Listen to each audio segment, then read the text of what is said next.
Patuloy na nadaragdagan ng milyon-milyong piso ng halaga ng pinsala dulot ng matinding init ng panahon sa iba't ibang probinsya. Sa South Cotabato, posibleng magdeklara na ng state of calamity ang ilang bayan. Apektado rin ang turismo sa Mount Apo. Ang mainit na balita atin ni Rida Reyes. Tuyo ang mais, tigang ang lupa, walang tubig ang mga sakahan. Ito ngayon ang sitwasyon sa daan-daang ektarya ng taniman sa Surala, South Cotabato. Ang halaga ng pinsala dahil sa tagtuyot sa 10 barangay umabot na sa mahigit 17 million pesos. Dahil dito, posibleng magdeklara ng state of calamity sa bayan, pati na rin sa katabi nitong bayan ng Tantangan. Sa La Union, apektado naman ang mga alagang baka. Wala na raw kasing makain ang mga ito dahil tuyo na ang mga damo. March pa lang.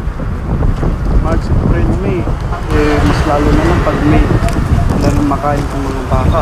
Kahit ilang alagang baboy sa Bintar, Ilocos Norte, kung hindi man nagkakasakit, nangangamatay na raw sa init ng panahon.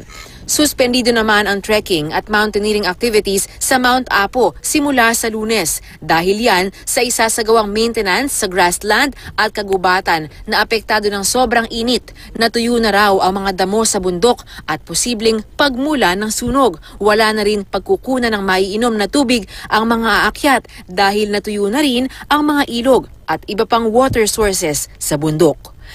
Rida Reyes, GMA News.